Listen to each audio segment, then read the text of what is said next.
Welcome back. If you've just joined us, you're watching Business Morning on Channels Television, and today we're looking at the private company conversion and listing bill. We're going to be taking it from the angle of the position of the Lagos Chamber of Commerce and Industry. And I have here in the studio with me the Deputy Chairman, LCCI Commercial Law and Taxation Committee, Mr. Bimbo Atilola.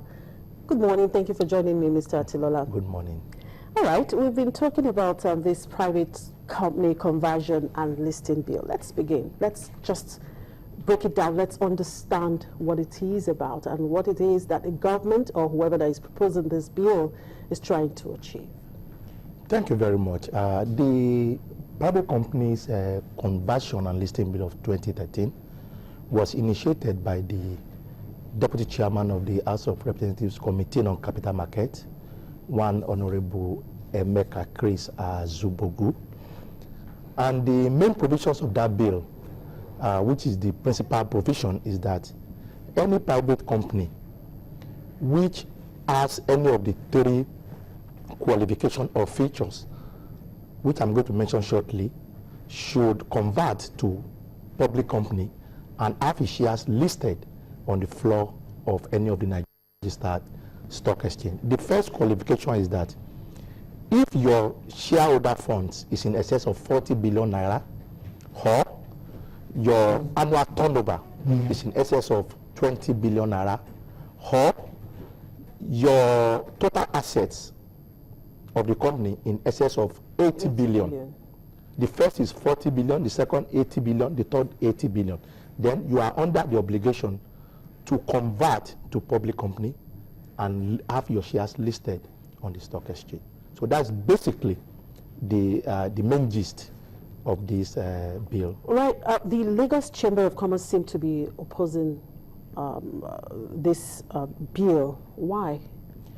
Thank you very much. The LCCI, Lagos Chamber of Commerce, which is the umbrella association of the private sector in Nigeria, is concerned about the implications of this bill, not only on the economy domestically, but it also has serious legal implications on foreign investment into Nigeria, which seems to be what the federal government is preaching.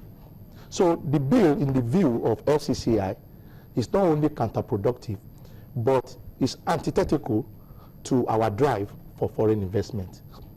All right. Now, the aim of the bill, actually, even from your explanation, I believe, is to promote growth for these companies that are being made to list on the Nigerian Stock Exchange, and of course for the growth of the capital markets. Shouldn't this be something we should really encourage? When you have some of these foreign companies who come here to invest, shouldn't they make Nigerians be part of their companies?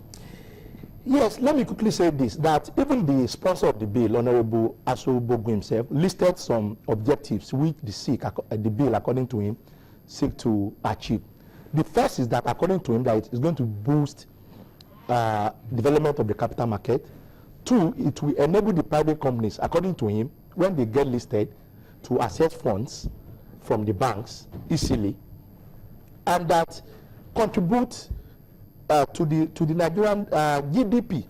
But the truth of the matter is that while this objective seems laudable, the truth of the matter is that foreign investors don't want to come into an economy that is over-regulated. And I will tell you why.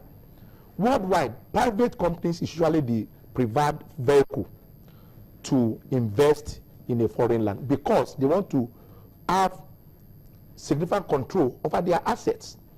Now, if they are bringing capital to the country to work, to do business, and you want to compulsorily ask them to make those shares available on the stock market so that Nigerians can come and share in their booty, of course, that in my view and in the view of the SCCI will be counterproductive. Foreign investors don't want to come and invest in such environment. Secondly, if you look at the bill critically, the bill applies not only to private Nigerian companies, but also to foreign companies who are coming to do investments in Nigeria. Now, You see, foreign investors are very, very wary of an environment where there is state-driven compulsion on how you should do your business, who you should offer your share to, who and how you should raise money. So in my view, and what is more, even the objective of making private companies to access funds, in my view, that stands against logic. Because it's not all private companies that need funding. And two, the decision as to whether to list and go public or not should be the prerogative of every private company. So there's nowhere in the world, I haven't seen any. Now, aside from foreign investment, does this also have some kind of impact or implications for domestic investment? Certainly it does. Certainly it does. Our view is that the bill, if passed into law in this current form, would discourage entrepreneurship. You see, a typical entrepreneur enjoys right of ownership, enjoys the pride of ownership. And if you look at some companies in Nigeria, you will see that some of them are actually family-owned, family businesses. They don't want to have their shares diluted. They want to enjoy their privacy. Not only that, once you convert to a public company, there are some attendant regulatory scrutiny that goes with it. You have listing obligations. You must be sending some statutory returns to Corporate Affairs Commission, to Security and Exchange Commission. You have to open your books to the public. It's not every private company that wants to do that. So people, I mean, the business community is saying, look, this bill is going to discourage even entrepreneurship, even locally. Now look at what perhaps this bill seeks to achieve, that is trying to promote growth for both the company itself and of course the Nigerian capital market. Do you think that this objective can actually be achieved if the bill is passed? My answer is no. Why? Because once you compare the qualifying companies under the bill to list, the fact that companies go to stock market and list does not automatically translate to economic development. In fact, what this bill will promote is a situation where the Nigerian stock market, Nigerian stock exchange, become a dumping ground for companies that have no impact or any contribution to the market capitalization. You will recall a few months ago, the Nigerian stock exchange actually had to announce the listing of about 20 companies, moribund companies who have their shares listed. If you look at the shares index in Nigeria, we notice that we actually have a number of public companies who are those public companies I mean, by names only. Some of them are moribund. They are not declaring, they don't have any activity yet, they are listed.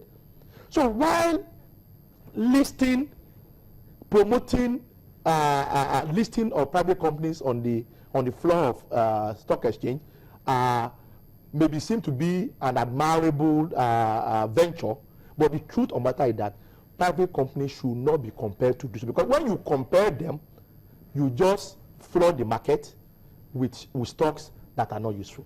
All right. Now, LCCI raised a constitutional issue against this bill, alluding to Section 44 of the 1999 Constitution. Now, could you shed more light on that, on that argument? It is also the position of Lagos Chamber of Commerce and Industry that the regime of this bill in its entirety is a contravention of Section 44(1) of the 1999 Constitution, which guarantees right to own movable and immovable properties in Nigeria. That section provides that, except in some limited and exceptional circumstances where public policy demands, the state will not expropriate or take over the assets of any individual. Now, to the extent that this bill compels private companies to make their shares available on the floor of the stock exchange for acquisition by the investing Nigerian public, that, in our view, amounts to compulsory acquisition. Because if you look at the bill carefully. The bill didn't say you may list. It says once you meet any of the thresholds, you must list. So to the extent that the state is compelling private companies to make available their shares, which is their private properties, shares of a private company qualify as their private properties. So the extent that you are making them to list it compulsorily on the floor, to be invested, to be acquired by the investing public. So you are directly or indirectly expropriating their assets. And what is more, the bill didn't make provision as to the minimum percentage which you should offer for acquisition on the floor. If the bill had said minimum of 5% or 8%, one could say, well, these percentages are so insignificant that you could put it on the floor and give them out. But as it is, the bill didn't state any percentage. So it could actually mean that all their on-issue shares should be put to the market. Now, is it not possible that perhaps if this bill is passed, whatever it is that is in this bill perhaps would override what you have just talked about in Section 44 of the Constitution? That's not possible, because the law is that the Constitution of Nigeria is supreme. Section 1.1 of Nigerian Constitution says the Constitution is supreme and its provisions shall have a binding force on all persons and authorities in Nigeria. And Section 1.3 says, if any other law, including this bill, contravenes any provision of this Constitution, the Constitution shall prevail, and that other law shall, to the extent of its inconsistency, be void. So the implication is that any act, any bill that is inconsistent or a violation of a constitutional provision must suffer a nullity. All so right. it will be null and void. Now, the Chamber is also arguing that the bill is a contravention of Section 25 of the NIPC Act. How? That's correct. The NIPC and Nigeria Investment Promotion Commission Act, Section 25 says, no individual shall be compelled to offer his shares in any company for sale. So, the implication is that if this bill is passed and the NIPC Act is not repealed, then we are going to have inconsistent provisions in two acts of National Assembly. So that bill, the provision of that bill, is also inconsistent with the provision of Section 25 of the NIPC Act. All right, thank you, Mr. Atilola. Just hold your thoughts there. Let's catch our breath. Well, we'll take a quick break now. When we return, we will continue with that conversation. It's really an interesting conversation and a very touchy one, looking at this private company conversion and listing bill. Stay with us.